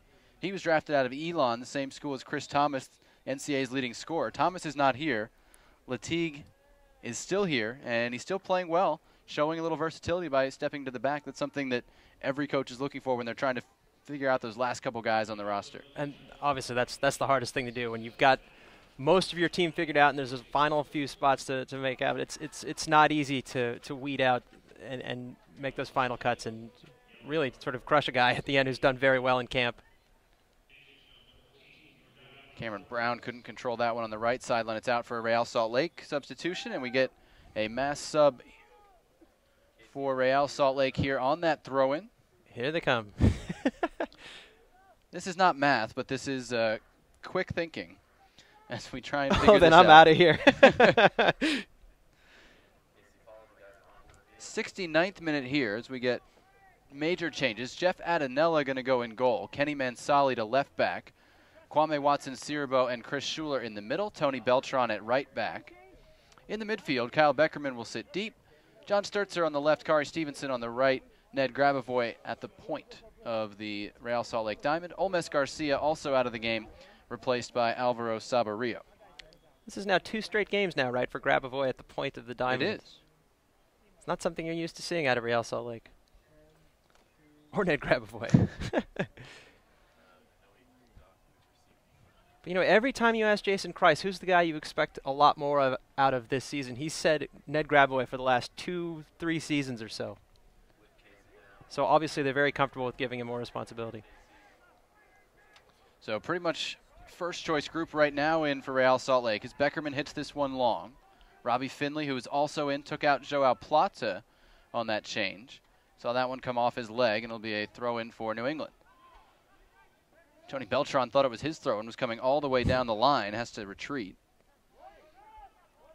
So short runouts for the combination of Garcia and Plata. Finley tried to get it back to Kari Stevenson there. Runs out of bounds for New England throw-in. Stevenson, another player not signed for Real Salt Lake, but has been in camp for a while, and all signs point toward Kari Stevenson ending up on the Real Salt Lake roster. And he's another one of these, I don't want to say reclamation projects, but another one of these guys who's getting a second chance elsewhere. And like we've said, Real Salt Lake is just so good at finding these diamonds in the rough. Repurposing players, let's say it that way. How's that? Well, and my guess is, you know, Kari Stevenson's been a pretty productive player in the league over several years as rain starts to fall again. But I think it may have been I don't know all the details of the situation in San Jose, but certainly when you're dealing with veterans, there become salary cap issues trying to fit everybody in. And Kari Stevenson was not going to fit in Frank Yallop's plans, but it looks like he's found a home with Jason Kreis and company. He was one of these guys in San Jose you really weren't quite sure what his position was because he played all over the place. He played defensive midfield. He even played up top a few times as sort of a big body to draw defenders. He can shoot, that's for sure. He can, yeah. He's a useful player. It's just, again, one of these guys where you're not entirely sure where he belongs. Jonathan Yardley, Jonah Friedman with you from rainy, cold Tucson, Arizona, with New England leading Real Salt Lake 2-1. A reminder, you can hit us up on Twitter, at Jonah Friedman, at JT Yardley.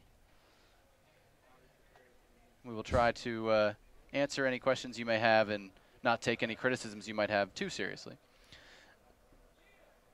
As New England makes a sub, Saini Nyasi coming in, Cameron Brown coming out. Call it the 72nd minute.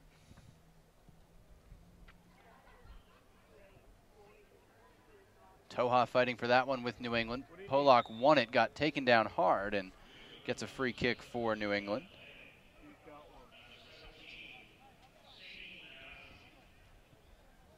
Haven't really seen major minutes yet for Robbie Finley here at the tournament, and he is ostensibly their opening day starter, so you want to see him find some chemistry with Sabarillo, especially early on. Here's Toha looking for options and really didn't have any. Beckerman broke it up for Salt Lake. There's Finley, good first touch. What time do you need him to go over there? Sturzer getting a chance with the starters here, the rookie out of Maryland. Will be interesting to see what his role is, not only come opening day, but come mid-season. He's a guy Jason Christ says can play really any of our 4 midfield spots, even that holding role. If Beckerman had to miss a game, he'd feel comfortable with Sturzer there. And once again, there's that word again, it's versatility. If you play for Real Salt Lake, you're part of the system. If you can do more than one thing, you're more valuable. Sorry, John. No worries. Throws to Mbongo in the corner. Holding off 2 players, pushing and shoving, and I believe the foul went in favor of New England. It'll be a free kick to the Revs, basically in the left-hand corner. New England trying to advance to the tournament title game against Seattle. That's Saturday night, 9 o'clock Eastern time on NBC Sports. Jonah and I will not be with you for that one. I'll be in the building. Jonah will be in the building, though, providing you coverage on MLSsoccer.com. I think it's supposed to be sunny and nice on Saturday, just saying. Right-footed delivery, back post, headed away. Falls to Saini Nyasi for New England. Tries to switch it, and it's knocked away toward the halfway line. Clyde Sims at the back for New England.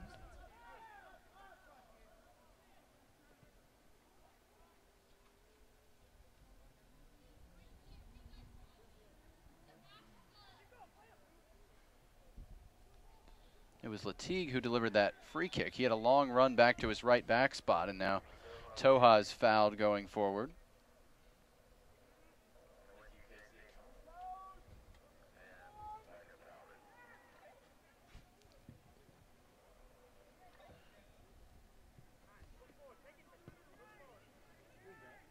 Polak on the left-hand side goes inside to Toha.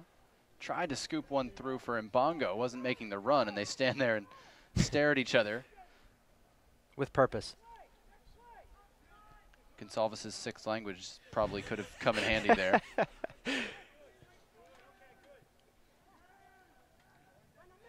Told he's also fluent in Pig Latin, John.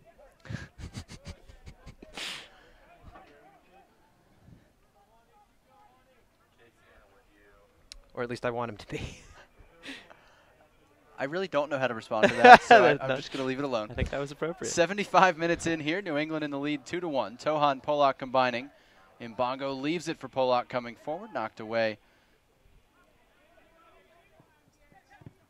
But Fagundes went back to win it, used his arms to distract the defenders before winning a throw-in.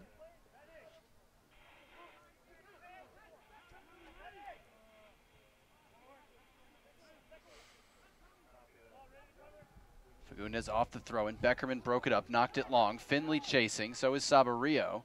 And A.J. Soares chooses the safe option and clears it into the third base dugout. You could see Duckett was locking up Sabarillo physically on the play, not letting him get a free run at that. Beltran gets it back from Sturzer, switches via Beckerman to Mansali at left back. Former Rev, of course. Beltran at right back. Fagundes defending deep here for New England. Toha turns. Great skill to get out of trouble there. Moves it ahead to Fagundes on the left-hand side. Mbongo towing the offside line, and Fagundes really didn't have a lot of options there. But the Revolution's still with it. That to me, Here's a switch for Nyasi, trying to run past his countryman Mansali. Nyasi into the penalty area, skipping forward, and the ball ran away from him, and eventually is knocked out for a corner kick. So we get a look back at Juan Toja's skill. I don't know what you call this move, but it worked very well. Kind of a little bit of Zidane pirouette, right? Something like that? Sure. Sure. Gabe Latigue will take this corner from the right for New England.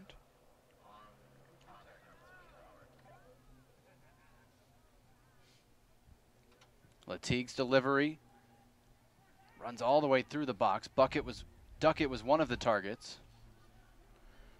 Chased down in the far corner. Still Toa, held that one for a while. Latigue back to Nyasi on the right as New England still trying to reset its shape.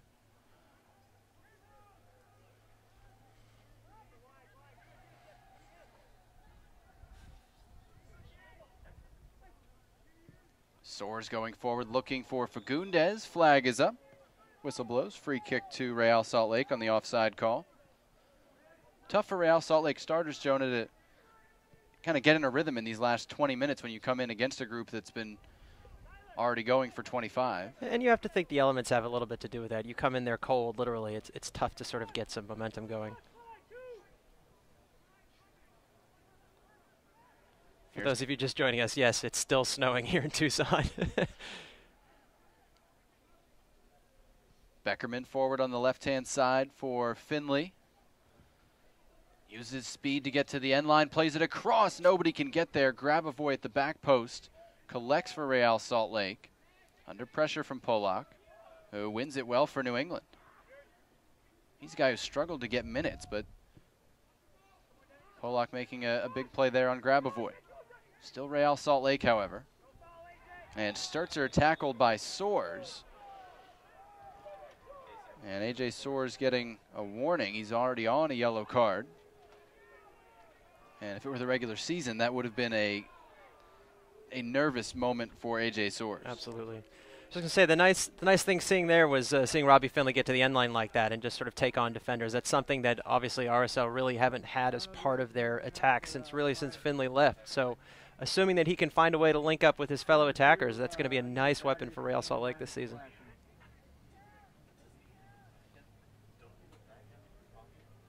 Free kick to Real Salt Lake. 30-plus yards off the end line. Camera 2 needs a battery if you guys have one. Mine is flashing. Casey, didn't you grab a backup at half? It's Beckerman to take it. Going back post. Shuttleworth comes for it. Punches out.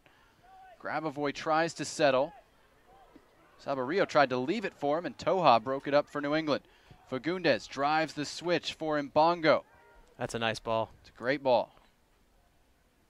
Mbongo one-on-one against Mansali. Cuts to his left foot. Little used, and that's why he sends it up into the night sky.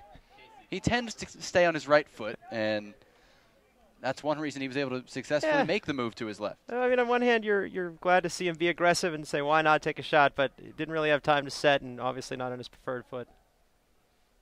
I mean, literally, we were joking on Monday about how right-footed he was, and so how right-footed is he, John? Very. You just saw how right-footed he is.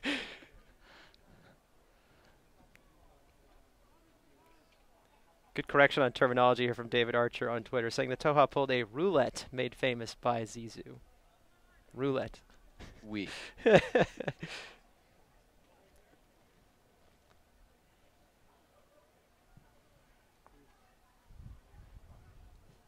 Shuttleworth's punt, awkwardly dealt with by Watson Cirabo. Again, elements playing a factor in that, but here's Fagundes again, pulling out wide. Tried to play it into the path of Toja. It was behind him, and Real Salt Lake tries to go the other way. They gave it away, though. Now Toja got involved, went down, and Real Salt Lake still with it.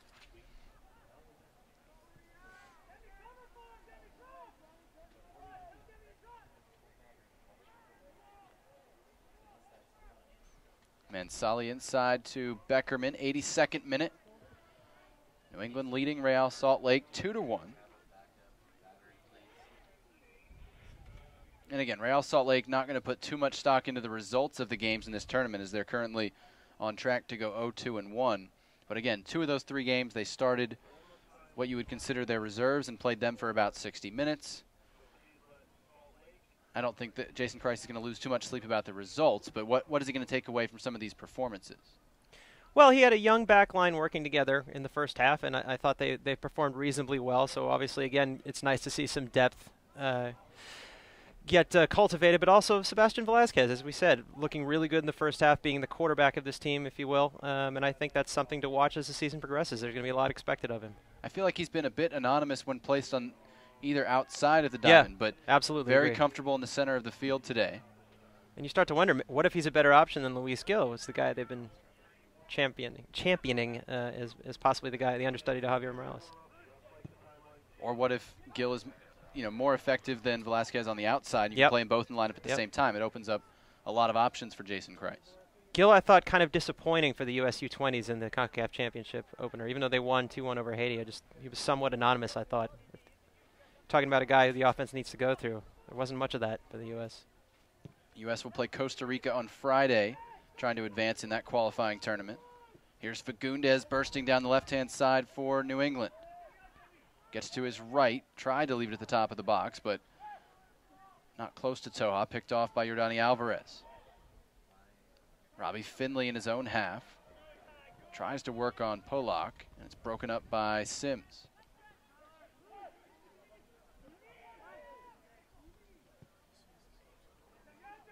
Fagundes top of the box again, found a little bit of space. Finally dispossessed, though, by Grabavoy and company. Finley keeps it moving. Early ball looking for Sabarillo, and A.J. Soares got there for New England. He's got to be on your list for man of the second half, at least, between his defending and the headed goal that has New England in front, 2-1.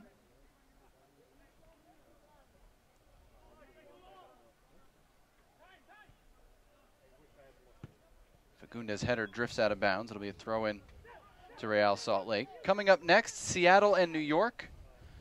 Kickoff just after 9:25 Eastern time. We'll take a break, come back, give you those lineups for the second game of our doubleheader tonight. A.J. Soares taken down by Robbie Finley. They give each other a helping hand, and it'll be a goal kick for Bobby Shuttleworth.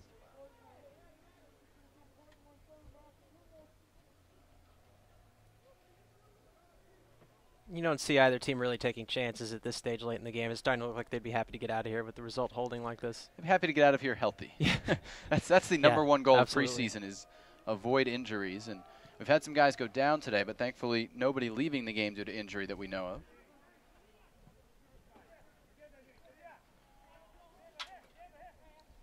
Real Salt Lake will open the season March 3rd at San Jose. The man to my left will be there, at least in the same time zone. No, I'll be there.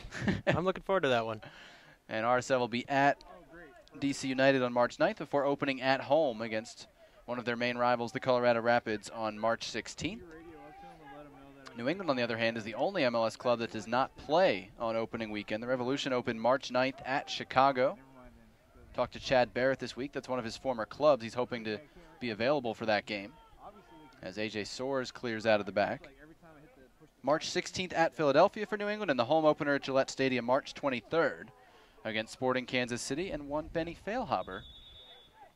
It's a challenging home opener when you get the team that finished first in the Eastern Conference last year. Probably a better fit for Benny Feilhaber, to be honest. Sporting Kansas City never really found his right place in this New England lineup. They weren't quite doing the kind of things that suited his game, for better or for worse. I think we're all very curious to see if the move to Kansas City helps Benny Feilhaber make an impact on MLS. Corner kick here. Real Salt Lake down a goal. 86th minute. Grabavoy to take the corner. Low near post and knocked away by Sims.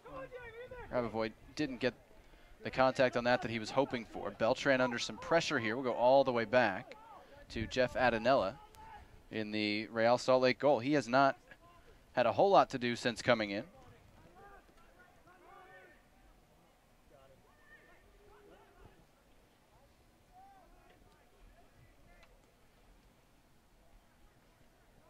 Kari Stevenson in the center circle for Real Salt Lake. Ahead to Grabavoy. Well read by Tyler Pollock, reading the one-time pass to Sturzer, who got it back there. Grabavoy chips it across, nobody making the run. Sabarillo was just kind of hanging out by the top of the D, and Bobby Shuttleworth had it easily.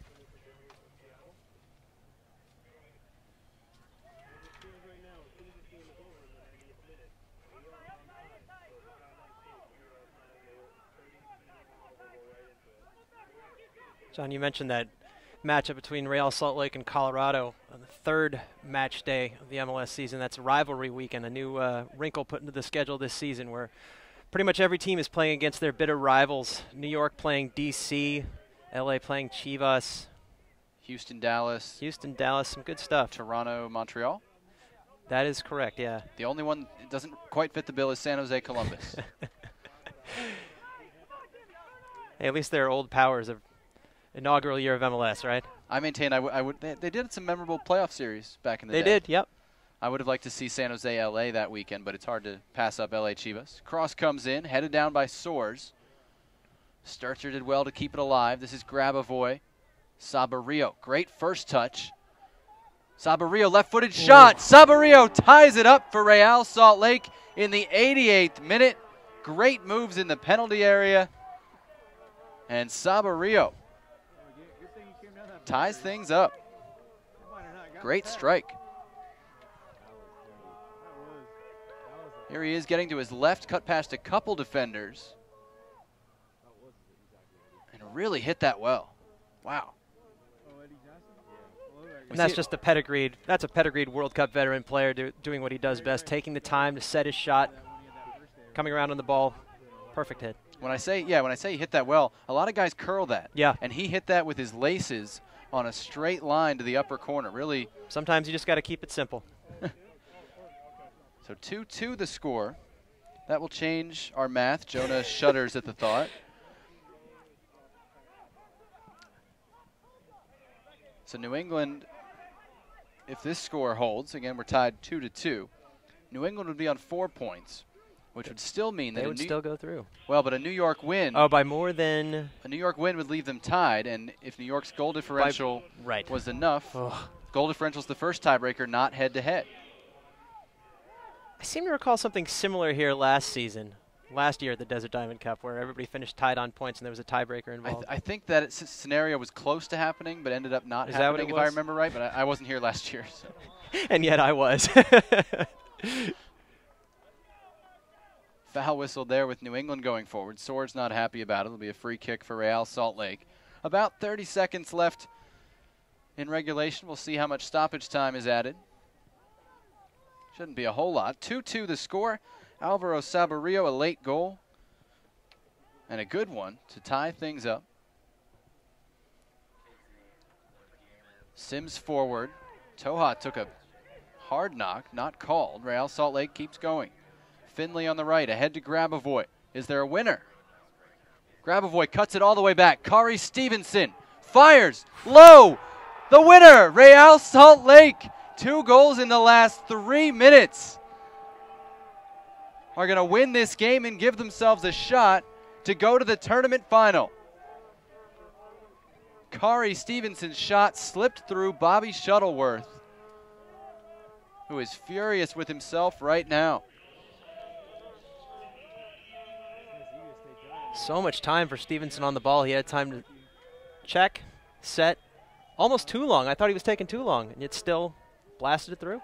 Ned Grabavoy, the one who cut the ball back, and that's going to do it on the match. Real Salt Lake, 2 goals in the last 3 minutes, win it 3-2, and keep themselves alive for a spot in the tournament final.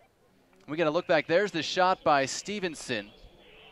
Sure looked from here like it was savable, to be totally honest, Jonah, but it's skipping on wet grass, coming awfully fast, and we know Kari Stevenson has a heck of a shot. And as you said, he had all day and then some to line it up. So New England switches off basically in the last 5 minutes. And A.J. Soares, Jay Heaps, and the Revolution, we say you don't put a lot of stock in preseason results, but you do put stock in seeing a game out when you're up 2-1 late and I have a feeling it's not going to be a happy locker room. No, and you couldn't have said it any better. That's the last thing you want to see. They were really, I don't want to say they were coasting to the result there, but they had it comfortable. It didn't seem like either team was really interested in forcing the issue. And then if you nap a little bit, this is what happens. You have a world-class strike from a world-class player, quite frankly, and then a late mistake. Here's how we got there. In the first half, Sebastian Velasquez for Real Salt Lake letting fly. Shuttleworth saved, but couldn't hold the rebound. You could see the conditions. And Devin Sandoval tapped it in. That was in the 21st minute to put Real Salt Lake in front. New England's best chance of the first half, this cross from Kellen Rowe to Jerry Benson, whose header went over the top, not by much. And then in the second half, New England started to find itself. Diego Fagundes all the way to the end line. Played it across. Andy Dorman arrived to knock it in. Josh Saunders claiming it was out, didn't get the call. That made it a 1-1 game. And then a free kick. Gabe Latigue setting up A.J. Soares. Check out the accuracy of this header. Upper 90 from A.J. Soares. That put New England up 2-1. And as Jonas said, looked like they were coasting. But in the 88th minute, Alvaro Saborio getting to the left foot and just laces it to the top corner. Couldn't place it there any better. Oh, look at how calm and patient he is with that. And then 90th minute, Ned Grabavoy all the way back to Kari Stevenson. Rifles one low underneath Bobby Shuttleworth. And Real Salt Lake walks out with a 3-2 win. They've got 4 points in the standings, and they could have a spot in the final, depending on the result of our second game. Coming up next, it keeps it exciting, Seattle and New York. Kickoff coming up just after 9:25 Eastern Time. Joni, your final thoughts on Real Salt Lake and New England? Again, results never the most important thing, but Real Salt Lake's going to feel good about the last 5 minutes. Well, and like we said, the starters came in at the 60-minute mark, and they were kind of slow to get out there and show what they could do. And this is your starting lineup. They've been with you for so long. And then finally, in the last few minutes, I mean, you couldn't pick a better time to heat up, could you? And the guy who's been doing it for you, Alvaro Saborio, with a great strike, and Ned Grabavoy doing tons of work down there by the end line. That's nice to see as well. So that's the final taste in your mouth, that the starters get the job done. That's going to do it for our first game. Our thanks to the entire crew braving the elements. For my partner, Jonah Friedman, I'm Jonathan Yardley.